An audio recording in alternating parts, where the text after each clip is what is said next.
हितोपदेश का मंत्र है कि साधु नाम पुण्यम दर्शनम तीर्थ भूता ही साधुआ कालेन फलती तीर्थः संग साधु समागम। हम लोग तीर्थों में जाते हैं, अगर वहाँ संत ना हो, नदी ना हो और देवता ना हो तो तुम कहाँ उसको तीर्थ मानोगे, है ना? इस दीवान पंडाल में जो गार्डन है, यहाँ संत कहाँ से आए और यहाँ तो स्वतः ही तीर्थ हो गया। साधु के शरीर में तीर्थों का वास होता है, क्योंकि तीर्थ करते रहते हैं, चलते रहते हैं, है ना? एक जंगम तीर्थ होते हैं, चलते फिरते तीर्थ हैं ये। इनके आंखों में तीर्थों का दृश्य होता है, पैरों में इनके चरणों रज होती है तीर्थों की। इसलिए वहाँ तीर्थों में तो जाना पड़ेगा। जाने के लिए तीन साधन चाहिए, पैसा चाहिए, समय चाहिए और शरीर चाहिए। अभी अमरनाथ की यात्रा हुई, नहीं जा पाएंगे सब लोग। कैलाश मानसरोवर की यात्रा के लिए हम लोग गए थे, बहुत ऊंचाई है, सांस भूल जाता है वहाँ।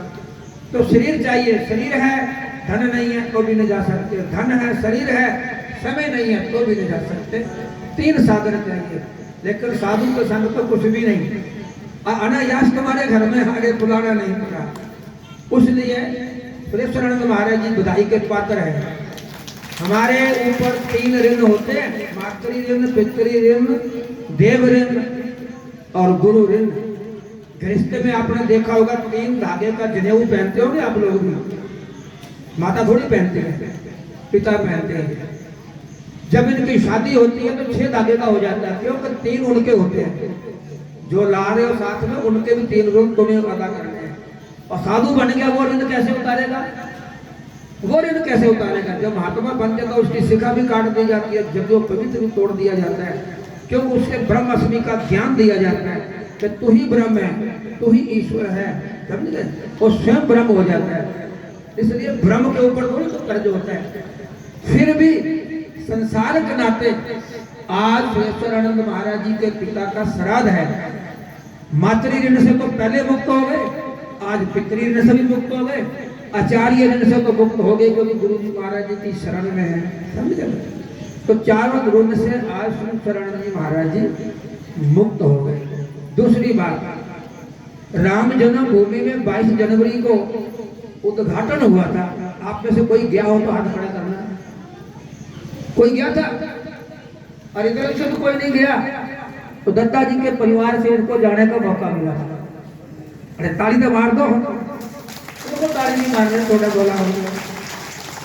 डिस्ट्रिक्ट हिमाचल, कांगड़ा और चंबा 2 जिलों से मुझे नहीं था, क्योंकि सन 90-91 की गोलियां खाई हुई है, वहां मेरा रिकॉर्ड था। मुझे तो सपने में भी नहीं सोच सकता कि आप राम जन्मभूमि के वो दर्शन करेंगे जहाँ वहाँ, कभी सोच नहीं सकते। पर मैंने वहाँ दत्ता महाराज जी का भी नाम लिया, दत्ता महाराज जी का भी जयकारा बुलाया। आज शरीर में दत्ता महाराज जी होते तो उनको जरूर निमंत्रण आता और लेकर के जाते। लेकिन वो मैं उनकी तरफ से वहाँ गुरु महाराज जी के वहाँ उन्हीं की तरफ से था, ये समझ लो आप कभी वो भी दृश्य देखा। आज ये सम्मेलन जो हो रहा है वास्तव में इसका कोई लक्ष्य है, आए भोजन करके चले गए, ढोल ढमाका करके चले गए, इसका लक्ष्य ये नहीं है। मेरी माता बहनों, जननी कृतार्थम कुलम पवित्रम, जिस कुल में ऐसे संत पैदा होते हैं वही ये काम करा सकते हैं। और संत भी कौन है? अगर कोई अच्छे गुरु की शरण में हो जाओ, कोई सुल्फा पीने वाला, कोई धागे तमीज करने वाला, कोई जंतर मंत्र, कोई घोरी शमशान में। कल परसों में कहीं गया, कथा थी भागवत में, तो गणेश विसर्जन करने गया तो वहां एक महात्मा खोपड़ियां रखी हुई, उसी खोपड़ी में खा रहा है। तुम खा लोगे? मुर्दे की खोपड़ी में पानी पी रहा है, मुर्दे की खोपड़ी में खा रहा है। तो मेरे हाथ में बोले पकड़ाए तो मुझे बड़ा लगे, बाबा जी पकड़ो तो सही उसको। पकड़ के उसने फोटो खींच लिया मुर्दा को। तो मैंने फिर विचार किया कि है मुर्दा तो स्त्री का शरीर है, पुरुष का शरीर है, कौन है कहाँ का मुझे नहीं पता, लेकिन तू जहाँ भी है, जिसका भी है, आज तेरी मुक्ति होगी। क्योंकि भागवत की कथा विसर्जन करने जा रहे थे, गणेश विसर्जन करने जा रहे थे, तो क्या हमारी गति होगी अंतिम समय कोई पता नहीं है। इसलिए मेरी माताओं बहनों, आप सब सुनने के भागी हैं कि श्राद्ध पक्ष में, पितर पक्ष में पितर लोग घर आए होते हैं। बहुत सारे लोग इस पे कटाक्ष करते हैं कि पितर पक्ष क्या होता है? ये तो महात्मा खा गए, ब्राह्मण खा गए, दक्षिणा ये ले गए, हमारे पितरों को मिला कि नहीं मिला, इसका क्या प्रमाण है? हम भी कहते हैं इस बात को, प्रमाण भी है। मुझे एक बात बताना, आपका लड़का चला गया विदेश में, अमेरिका में, उसका पासपोर्ट गुम हो गया, अमेरिका की पुलिस को पकड़ के अंदर कर लिया, ऐसा होता है। और उसने क्या कहा, भाई 1 लाख रुपया भेजो तब तुम्हारा लड़का छूटेगा, नहीं तो। लड़के को तो पता है कि मेरा घर कहाँ है, और तुम्हें तो पता नहीं कि मेरा लड़का कहाँ है। तो लड़के ने ड्रेस दिया कि मैं भिंड का रहने वाला हूँ और फलानी जगह मेरा घर है, आप मुझे एक बार उनसे चिट्ठी पत्र लिखने का मौका दो या फोन करने का मौका दो। उसने फोन किया या चिट्ठी लिखी कि मामा पापा मैं फलानी जगह पे हूँ, 1 लाख रुपया दोगे तो मैं छूट सकता हूँ, तो मैं जिंदगी भर यही कैद में रहूंगा। आप क्या करोगे? नहीं भेजोगे? उत्तर प्यारा है। उसके लिए लाख रुपया भेजोगे, चाहे आप गहने बेचो, मकान बेचो, तो आप क्या करोगे? लाख रुपया देने के लिए तो वहां जाओगे नहीं, वो लाख रुपया लोगे यहाँ बैंक में जमा कर दोगे। गैस में गए निकालने के लिए आपने 1 लाख रुपया वहां जमा कराया, और गैस सिंह का भी वहां खाता था, इन्होंने 2 लाख का फार्म भरा, 1 लाख तो आप वाला ही उनको वापस कर दिया जो आपने दिया था, आपके सामने दे दिया उठा करके। आपका पैसा तो आप पहुंचा ही नहीं है, सामने आपके दे दिया। फिर वहां से चिट्ठी आती है, 2-4-10 दिन के बाद फोन आता है, पापा मैं बरी हो गया। क्या आपका पैसा वहां पहुंचा कि नहीं पहुंचा? वहां डॉलर चलते हैं, वहां रुपये नहीं चलता है। लेकिन जितने लाख रुपए के डॉलर बनते हैं उतने डॉलर वहां इशू हो गए उनके नाम से कि आपका पैसा आ गया है बैलेंस में, बैंक में आ गया। यहाँ का पैसा नहीं। इसी तरह अच्छा, आप लेटर बॉक्स में चिट्ठी डालते हो, अब तो चिट्ठियों का जमाना चला गया। चिट्ठी लिख करके डालते हो, लेटर बॉक्स में डालते हो, डाकिया ले जाता है। भला वो चिट्ठियां लेटर बॉक्स रख लेता है, भला वो डाक विभाग रख लेता है, भला उसको डाकिया रख लेता है। जिसकी चिट्ठी होती है ड्रेस भर करके दे देता है। आप जिसके निमित्त यज्ञ करते हो, दान करते हो, पुण्य करते हो, जो भी श्राद्ध करते हो, वो तुम्हारा पितर किस जोनी में तुम्हें इस बात का नहीं पता। अगर कुत्ता जोनी में है, गधा जोनी में है, अब भैया कुत्तों के लिए नौकर है। अबानी के कुत्ते के लिए 2 करोड़ की गाड़ी खरीदी गई अभी, उसकी गाड़ी बड़ी पुरानी हो गई। तो लल्लू राम के जन्मदिन पे, जल्लू राम जो उसका लड़का देखा मैंने, वहां मिला मेरे को कुंभ में, जो दुनिया में मेरे साथ ही खड़ा था, माथा टेक के आए। मैंने कहा पता नहीं कौन फोटो करा रहे हैं, किसी ने कहा ये वानी है, मैं कहा मैं भी फोटो करा रही हूँ, खचा लो जी, ऐसे का खचा।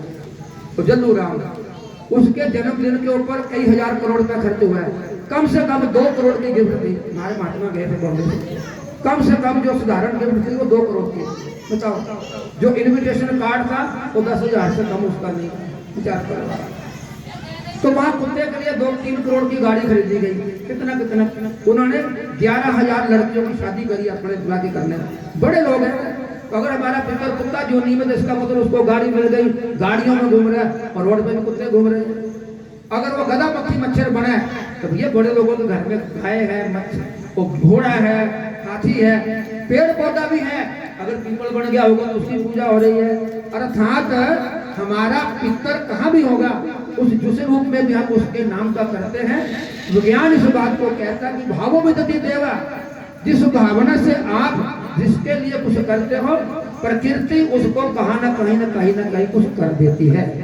ऐसा फूल यहाँ खिलता है और वायु उसकी सुगंधी को उड़ा करके दूर कर लेता, तुम्हें पता भी नहीं कि कहां से खुशबू आ रही है। अगर दुर्गंधी है तो दुर्गंधी को भी पहुंचा देता है।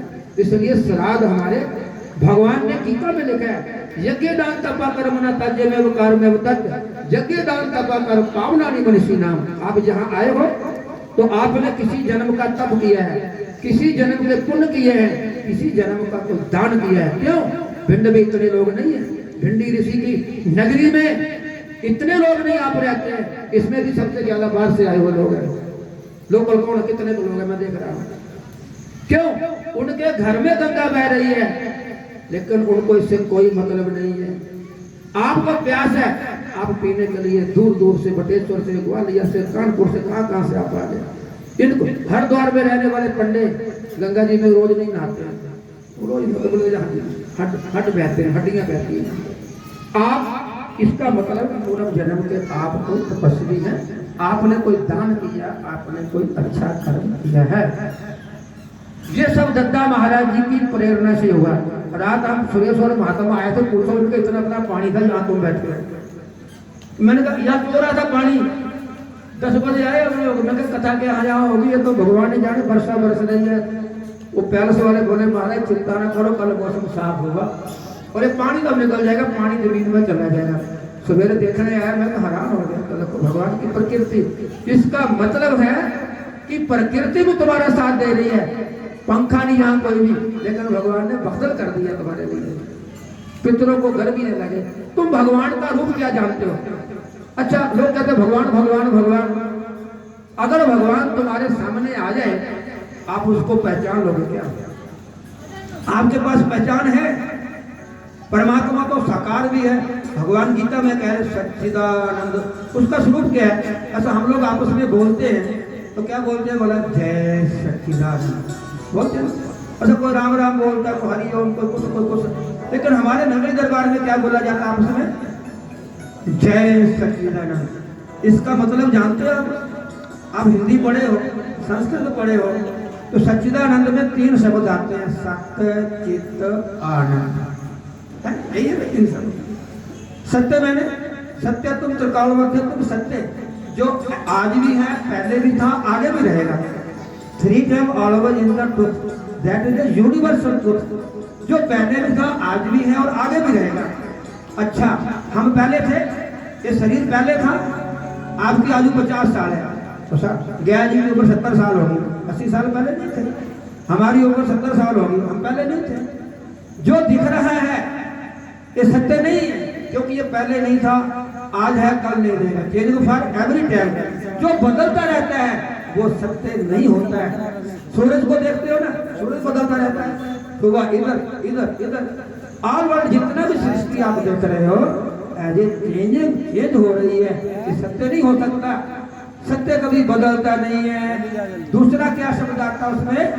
चित्त मैंने चेतन। ये संसार भगवान कह रहे हैं कि मेरे अहम आत्मा गुणा के सर्वभूता सथा अहम आदि का मध्यम भूता नाम अंता है विचार। अर्जुन, ये जितना भी संसार है ये सारा मेरी चेतना से चिंतन है।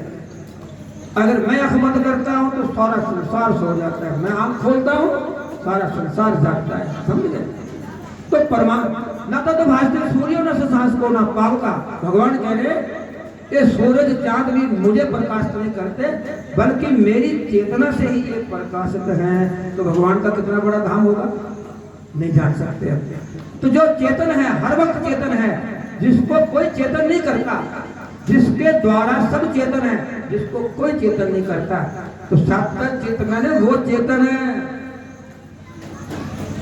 और भगवान की 2 तरह की माया, जड़ और चेतन।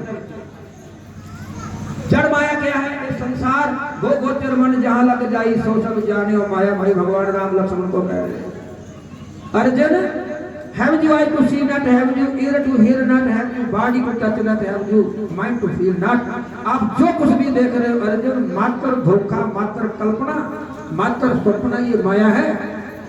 मायापति से लग है। तो भगवान की 2 पत्नी है, भूदेवी तो श्री देवी। भूदेवी तो प्रकृति सारी की सारी हो गई। श्री देवी में भी 2 हैं लक्ष्मी, एक जड़ माया, एक चेतन माया। तो जड़ माया ये जो ऐसा ढेला धन दौलत, चेतन माया भगवान की विभूति है, जिसको भगवान अपने अधीन करके सृष्टि की रचना करते हैं। वो चेतना सत्य चित्त और आनंद। आनंद मैंने जो हमेशा ही परमानंद है। अच्छा, सत्य का विरोधी हो सकता है। सत्य का विरोधी क्या है? असत्य है ना। इधर थोड़ा ध्यान।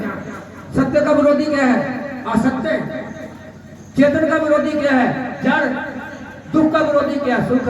तो आनंद का कोई विरोधी नहीं है, समझे? आनंद पूर्ण है। इसलिए सच्चिदानंद भगवान की, हम लोग सच्चिदानंद भगवान की जय बोलते हैं, किसी जन्मने मरने वाले की नहीं। हम किसी का नाम लेकर के जय बोलेंगे तो आज है कल नहीं है। सच्चिदानंद तो पहले भी था, आज भी है और आगे भी रहेगा। आप जिस दरबार के अनुयायी है ना, ये बहुत बड़ी संस्था है, बहुत बड़ी संस्था है। हम जीवत दत्ता महाराज जी को तो नहीं समझ पाए, उनकी भावना को समझ नहीं पाए, उनके विचारों को समझ नहीं पाए, वो हम साधकों को कहाँ ले जाना चाहते थे। मैं तो हैरान हो गया। 3 दिन के बाद जब उनके शरीर को कपड़े खोले गए, मैंने सोचा कि शरीर तो आकड़ गया होगा, हाथ पैर तो मुड़ेंगे नहीं। और जब कपड़े उतारने लगे तो उंगलियां भी ऐसे हो रही थी। जो डॉक्टर था एक कानपुर वाला, बिटावा का पता नहीं, वो आया नहीं आ गया। मैंने कहा डॉक्टर साहब एक मिनट चेक कर लो। महाराज जी की उंगलियां भी मुड़ रही है, हाथ भी मुड़ रहे हैं। मैंने तो 500 महात्मा को समाधि दी है अपने जीवन में, लेकिन ये पहले महात्मा देख रहा हूँ कि जिनके को कुर्ता फाड़ा नहीं, ऐसे करके बाजू करीब गैस मेरे साथ, ऐसे करके बाजू निकल रहे हैं, कपड़े ऐसे करके उंगला। तो मैंने कहा तुम्हारे पास होगा वो चेक करने वाले, कमेंट चेक कर लो। मुझे शंका है कि गुरु जी अभी गए नहीं, अभी शरीर के अंदर ही है, क्योंकि जब प्राण शरीर से पूर्ण निकल जाते हैं तो शरीर डेड हो जाता है, फिर खून जो है जम जाता है। तो मुझे शंका हो रही है। वो कहने लगे, महाराज जी ने भी कहा परमानंद जी ने, तो गुरु महाराज जी कह गए थे, जब समाधि देने लगे तो मैं नीचे उतरा, तो मैंने कहा मिट्टी डालनी है। महाराज जी बोले नहीं नहीं, गुरु महाराज जी कह गए थे कि मैं 6 महीने के बाद अपने शरीर को छोड़ूंगा, मेरी समाधि को मिट्टी नहीं डालना, पत्थर कर देना। मैंने जीवन में पहली बार ऐसे संत देखे जो अपनी चेतना को इकट्ठी करके यहाँ माइंड में लगे। अच्छा तुम्हें पता है, मेरी माता को बताओ, जीव तुम्हारे गर्भ में आता है और तुम्हें 9 महीने उसको बना करके भेजती हो। तुम्हें पता कि शरीर का विकास कैसे होता है? तुम्हें नहीं पता। और हम पैदा होकर के आए, हमको नहीं पता। अच्छा मरना कैसे है? हमें नहीं पता। लोग कहते हैं नर्क होता है, स्वर्ग होता है। भाई जो गए मर करके, चाहे महात्मा हो चाहे गृहस्थी हो, किसी ने आकर के बताया नहीं, किसी ने फोन नहीं किया कि वहां क्या होता है। हम अभी गए नहीं, तो नर्क स्वर्ग की पहचान किसने करी?